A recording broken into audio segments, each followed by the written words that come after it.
ଆଜିର ଏହି ବିଜ୍ଞାନ ଶ୍ରେଣୀକୁ ପୁଣି ଥରେ ମୁଁ ତୁମମାନଙ୍କୁ ସ୍ୱାଗତ ଜଣାଉଛି। ପୂର୍ବ ଅଧ୍ୟାୟରେ ଆମେ ପ୍ରାଣୀ ଟିସୁ ସମ୍ବନ୍ଧରେ ଆଲୋଚନା କରୁଥିଲେ। ପିଲାମାନେ, ତୁମେ ଜାଣିଛ ଯେ ପ୍ରାଣୀ ଶରୀରରେ 4 ପ୍ରକାରର ଟିସୁ ରହିଥାଏ।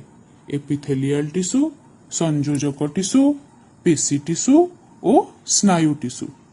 ବିଗତ ଶ୍ରେଣୀରେ ତୁମେ ଏପିଥେଲିଆଲ ଟିସୁ ଓ ସଂଯୋଜକ ଟିସୁ ସମ୍ବନ୍ଧରେ ପଢିଲ। ଆଜି ଆମେ ପେଶୀ ଟିସୁ ଓ ସ୍ନାୟୁ ଟିସୁ ସମ୍ବନ୍ଧରେ କିଛି ଅଧିକ ଜାଣିବା। ପିଲାମାନେ କହିଲ, ଉଦ୍ଭିଦ ଓ ପ୍ରାଣୀ ମଧ୍ୟରେ କଣ ମୁଖ୍ୟ ପାର୍ଥକ୍ୟ ଆମେ ଲକ୍ଷ୍ୟ କରିଥାଉ? ତୁମେ ନିଶ୍ଚିତ ରୂପେ କହିପାରିବ ଯେ ଉଦ୍ଭିଦ ଗୋଟିଏ ସ୍ଥାନରୁ ଅନ୍ୟ ସ୍ଥାନକୁ ଗତି କରିପାରେ ନାହିଁ, ମାତ୍ର ପ୍ରାଣୀ ଗୋଟିଏ ସ୍ଥାନରୁ ଅନ୍ୟ ସ୍ଥାନକୁ ଗତି କରିପାରେ। ପ୍ରାଣୀର ଏହି ଗତି ପାଇଁ ମୁଖ୍ୟତଃ ଅସ୍ଥି ଟିସୁ ଓ ପେଶୀ ଟିସୁ ସାହାଯ୍ୟ କରିଥାଏ। ଅସ୍ଥି ଟିସୁ ଏକ କଠିନ ସଂଯୋଜକ ଟିସୁ, ଯାହା ସମ୍ବନ୍ଧରେ ତୁମେ ସଂଯୋଜକ ଟିସୁ ପଢିଲା ବେଳେ ପଢିଛ। ଏବେ ଚାଲ ଆମେ ପେଶୀ ଟିସୁ ସମ୍ବନ୍ଧରେ ଆଲୋଚନା କରିବା। ଏହି ପେଶୀ ଟିସୁ ସାହାଯ୍ୟରେ ଆମ ଶରୀରର ମାଂସପେଶୀ ତିଆରି ହୋଇଥାଏ। ଏହି ପେଶୀ ଟିସୁରେ ଥିବା କୋଷ ଗୁଡ଼ିକ ମୁଖ୍ୟତଃ ସଂକୋଚନ ଓ ପ୍ରସାରଣଶୀଳ। ଏହି ଟିସୁ ଗୁଡ଼ିକରେ ଏକ୍ଟିନ୍ ଓ ମାୟୋସିନ୍ ଭଳି କେତେକ ବିଶେଷ ଧରଣର ପ୍ରୋଟିନ୍ ରହିଥାଏ।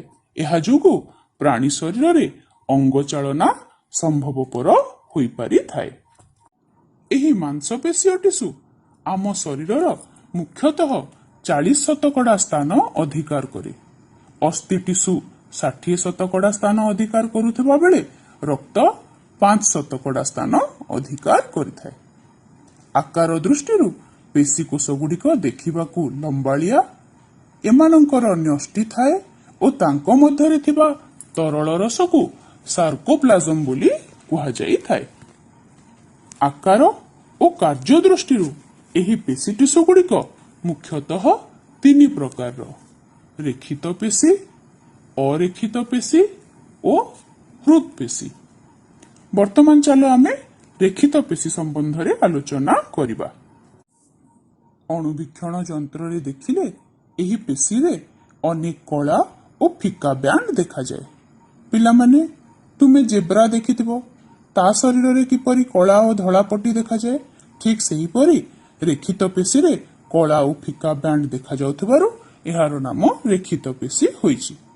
କଳା ବ୍ୟାଣ୍ଡରେ ଆଲୋକ ଗତି କରିପାରୁନଥିବା ବେଳେ ଧଳା ବ୍ୟାଣ୍ଡରେ ଆଲୋକ ଗତି କରିପାରେ। ଏହି ପେଶୀ ଗୁଡ଼ିକ ଦେଖିବାକୁ ଲମ୍ବାଳିଆ ବା ସିଲିଣ୍ଡର ଆକୃତିର। ଏମାନଙ୍କର ଶାଖା ନଥାଏ ଓ ଏମାନେ ବହୁନ୍ୟଷ୍ଟିୟ ଅଟନ୍ତି।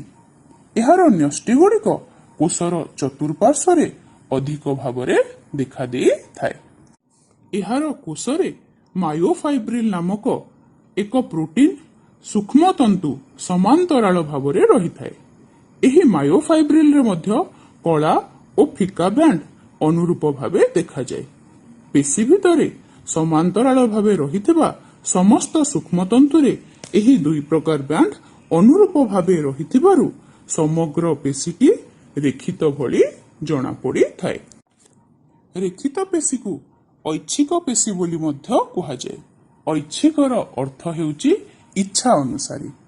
ରେଖିତ ପେଶୀ ମୁଖ୍ୟତଃ ଅସ୍ଥି ସହ ଲାଗିଥିବା ମାଂସପେଶୀରେ ରହିଥାଏ ଏବଂ ଏହା ଆମ ଇଚ୍ଛା ଅନୁସାରେ ଆମେ ସେହି ଅଙ୍ଗ ଗୁଡ଼ିକୁ ପରିଚାଳନା କରିଥାଉ।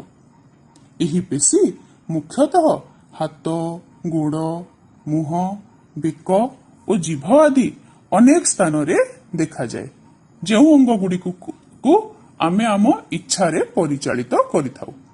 ଏହି ପେଶୀ ଟିସୁ ଖୁବ୍ ଜୋରରେ ସଂକୁଚିତ ଓ ପ୍ରସାରିତ ହେଉଥିବାରୁ ଏହା ଖୁବ୍ ଶକ୍ତିଶାଳୀ ଓ କାର୍ଯ୍ୟ ସମାପନ ପରେ ଏହି ପେଶୀକୁ ବିଶ୍ରାମର ଆବଶ୍ୟକତା ପଡ଼ିଥାଏ।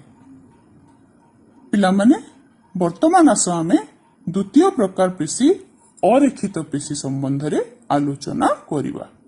କଳା ଓ ଫିକା ବ୍ୟାଣ୍ଡ ଦେଖାଯାଉନଥିବାରୁ ଏହି ପେଶୀକୁ ଅରେଖିତ ପେଶୀ କୁହାଯାଏ। ଅରେଖିତ ପେଶୀରେ ଥିବା କୋଷ ଗୁଡ଼ିକର ଆକାର ଲମ୍ବା ଏହାର ପ୍ରାନ୍ତ ଦୁଇଟି ଧୀରେ ଧୀରେ ସରୁ ହୋଇ ରହିଥାଏ।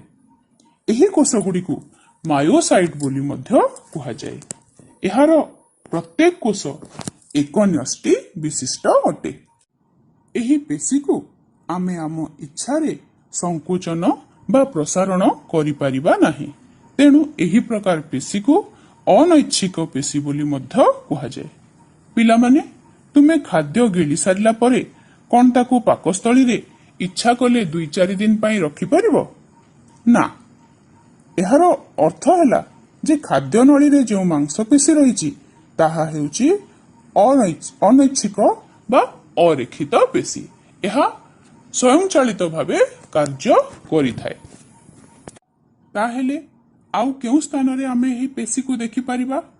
ଏହି ଅରେଖିତ ପେଶୀ ମୁଖ୍ୟତଃ ପାକସ୍ଥଳୀ, ଖାଦ୍ୟନଳୀ, ରକ୍ତବାହିନୀ ନଳୀ, ଜରାୟୁ, ମୂତ୍ରନଳୀ ଓ ଶ୍ୱାସନଳୀ ଆଦି ଅନେକ ସ୍ଥାନରେ ଦେଖାଯାଏ। ପିଲାମାନେ, ଅତ୍ୟଧିକ ଥଣ୍ଡା ଲାଗିଲେ ଲୋମ ଟାଙ୍କୁରି ଉଠିବା ମଧ୍ୟ ଅରେଖିତ ପେଶୀର ସଂକୋଚନ ଯୋଗୁଁ ହୋଇଥାଏ।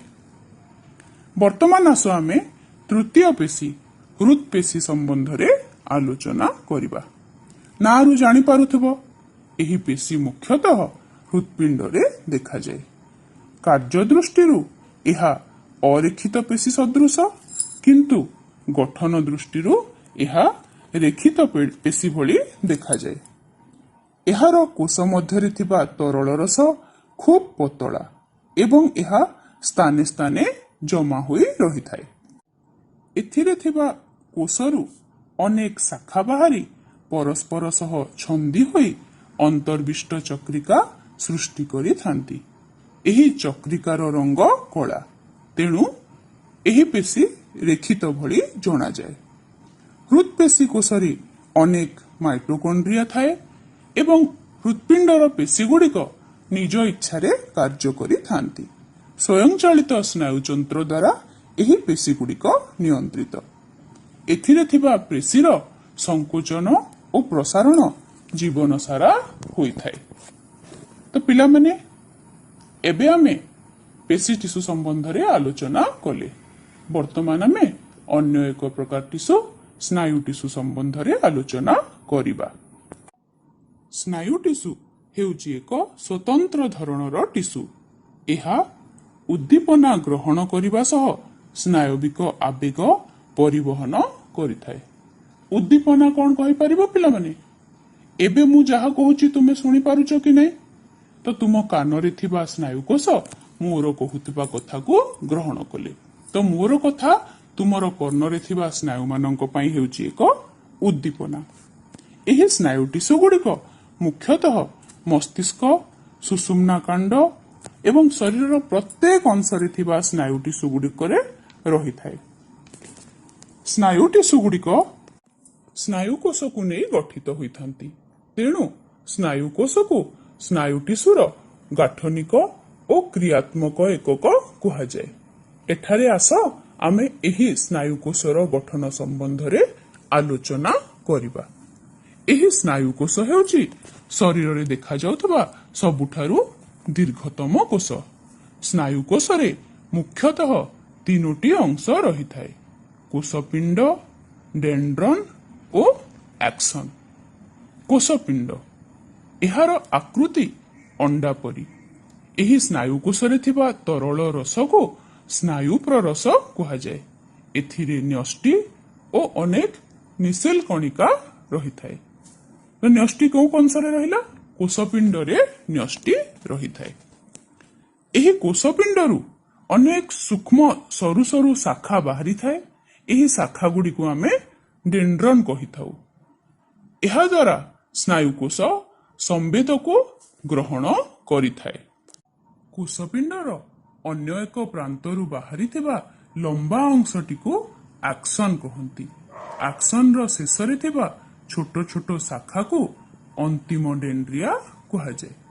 ମାଇଲିନ ଯୁକ୍ତ ସ୍ନାୟୁକୋଷମାନଙ୍କର ଆକ୍ସନର ଚାରିକଡ଼ରେ ମାଇଲିନ ଆବରଣ ରହି ମଝି ମଝିରେ ଗଣ୍ଠି ଭଳି ଦେଖାଯାଏ।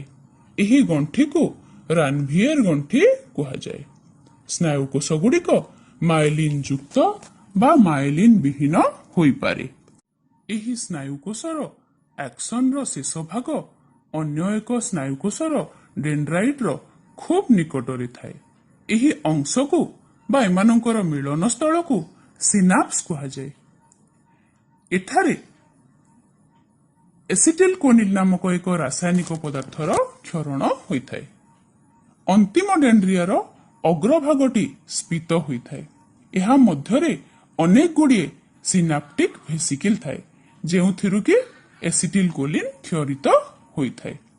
ଏହି ସ୍ଥାନରେ ସ୍ନାୟବିକ ଆବେଗ ଗୋଟିଏ କୋଷରୁ ଅନ୍ୟ କୋଷର ଡେଣ୍ଡ୍ରାଇଟ୍କୁ ସଞ୍ଚରିତ ହୋଇଥାଏ। ତ ପିଲାମାନେ, ବର୍ତ୍ତମାନ ଆମେ ସ୍ନାୟୁକୋଷର କାର୍ଯ୍ୟ ସମ୍ବନ୍ଧରେ ଆଲୋଚନା କରିବା। ସ୍ନାୟୁକୋଷର କାର୍ଯ୍ୟ ହେଉଛି ଏହା ସ୍ନାୟବିକ ଆବେଗକୁ ସଞ୍ଚରଣ କରିଥାଏ। ସ୍ନାୟବିକ ଆବେଗ ମୁଖ୍ୟତଃ ବିଦ୍ୟୁତ ରାସାୟନିକ କ୍ରିୟା ଦ୍ୱାରା ହୋଇଥାଏ।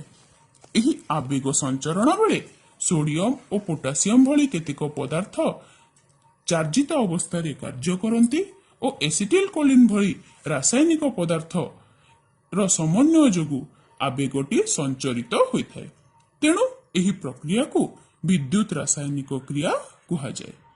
ଆମ ଶରୀରର ପ୍ରତ୍ୟେକ ଜାଣତ ଓ ଅଜାଣତ କ୍ରିୟା ଏହି ସ୍ନାୟୁ ଟିସୁ ଦ୍ୱାରା ନିୟନ୍ତ୍ରିତ ହୋଇଥାଏ। ପିଲାମାନେ, ଏ ସମ୍ବନ୍ଧରେ ତୁମେ 10ମ ଶ୍ରେଣୀରେ ପୁଣି ଅଧିକ ପଢ଼ିବ।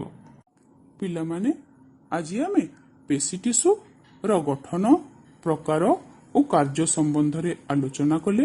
ପୁଣି ଆମେ ସ୍ନାୟୁ ଟିସୁର ଗଠନ ଓ କାର୍ଯ୍ୟ ସମ୍ବନ୍ଧରେ ଆଲୋଚନା କଲେ। ଏହି ପେଶୀ ଟିସୁ ଓ ସ୍ନାୟୁ ଟିସୁ ମିଳିତ ଭାବରେ କୋଷର ବିଭିନ୍ନ କାର୍ଯ୍ୟକୁ ନିୟନ୍ତ୍ରଣ କରିଥାନ୍ତି। ଆଜିର ଶିକ୍ଷାଦାନକୁ ଏଇଠି ସମାପ୍ତ କରି ରହୁଛି। ଧନ୍ୟବାଦ।